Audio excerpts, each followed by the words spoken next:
అందరూ నిద్రించే ముందు నేనే మాటలైతే చెప్తున్నానో సమర్థ సద్గురు సాయినాథుడికి ఆ మాటలను మనం విన్నవించుకుందాం. ఓ సాయినాథ, ఈరోజు నేను తెలిసి తెలియక తప్పులను చేసినట్లయితే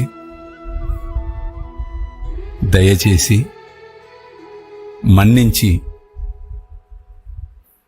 నన్ను అనుగ్రహింపు. రేపటి రోజు ఎటువంటి ఇబ్బందులు కలగకుండా, ఎటువంటి తప్పులు చేయకుండా నన్ను కాపాడుము. నన్ను, నా కుటుంబమును సదా రక్షింపుము.